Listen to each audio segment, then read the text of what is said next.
దేవుని పరిశుద్ధ నామములో మీ అందరికీ శుభములు, ఆశీర్వాదములు, సమాధానము కలుగును కాక. Today's God's promise.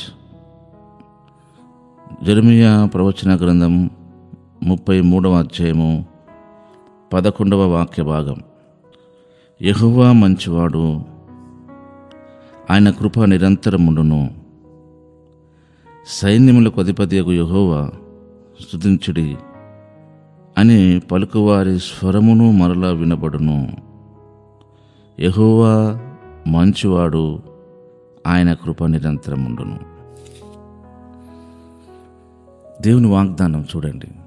దేవుడు మంచివాడు, ఆయన కృప నిరంతరముండును.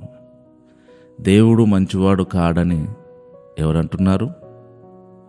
దేవుని కృప నిరంతరము ఉండును లేదా అప్పుడప్పుడు ఉండును అని ఎవరంటున్నారు?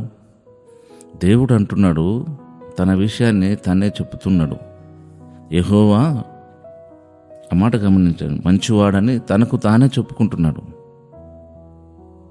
ఆయన కృప నిరంతరం ఉండును అంటున్నాడు. అంటే ఆయన మంచివాడు కాడని, ఆయన కృప నిరంతరం ఉండదు, అప్పుడప్పుడే ఉంటుందని ఎవరన్నారు? మరి ఎవరనడమేంటి? మన యొక్క ఇంటెన్షన్ అదే.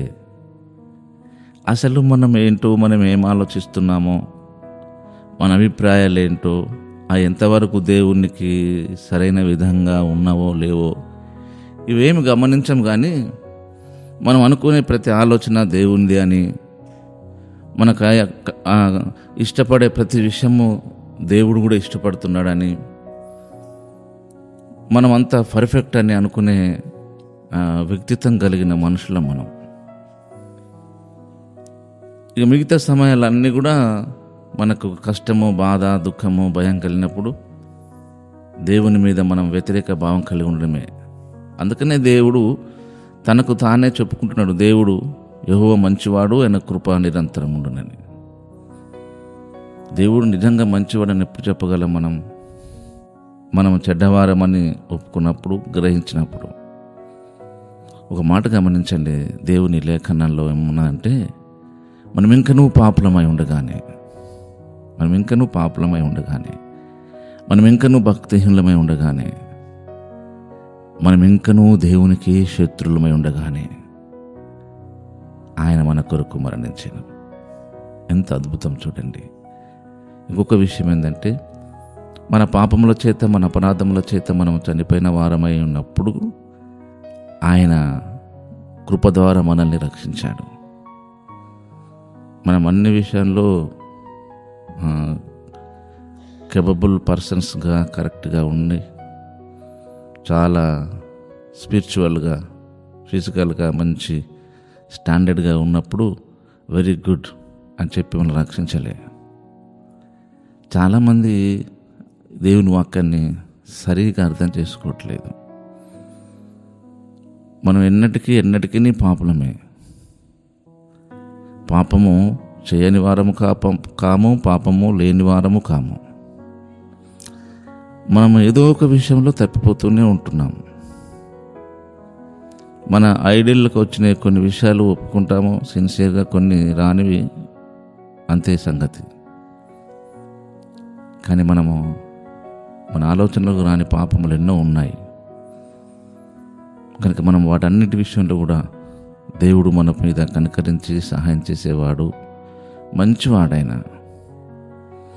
దావీదు తన పాపం విషయంలో ఒప్పుకున్నప్పటికీ ఆయన పర్యవసానంగా మరి దావీదు గారిని శిక్షణలోకి తీసుకొచ్చాడు.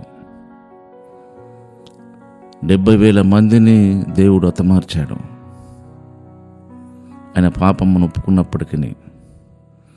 జనసంఖ్యను లెక్కించమని యోవాబుతో చెప్పినప్పుడు దేవుడు జనసంఖ్యను, దేశ జనాభాలో 70,000 మందిని చంపేశాడు. అప్పుడు దావీదు గారు అంటాడు, పాపం చేసిన వాడను నేను కదా, నా తండ్రి ఇంటి వారు కదా, గొర్రెల వంటి వారు వీరేం చేశారు అంటాడు. మన ఆత్మీయ జీవితంలో దేవుడు ఎప్పుడు నిన్ను సేఫ్ జోన్లో ఉంచాలని చూస్తాడు. నీ కుటుంబాన్ని, నిన్ను, నీ ద్వారా నీ దేశాన్ని ఆయన ఎప్పుడు సేఫ్ జోన్లో ఉంచాలని చూస్తాడు. నువ్వంటే ఆయనకు అంత ప్రేమ, అంత ఇష్టం. కాకపోతే కొన్ని సందర్భాల్లో, కొన్ని పరిస్థితులలో మనం గాయపరచబడతాం, మనము బాధకు గురవుతూ ఉంటాము, దుఃఖానికి గురవుతూ ఉంటాం. ఇవన్నీ మన ఆత్మీయ ప్రయాణంలో సహజంగా కలిగే విషయాలు ఇవన్నీ.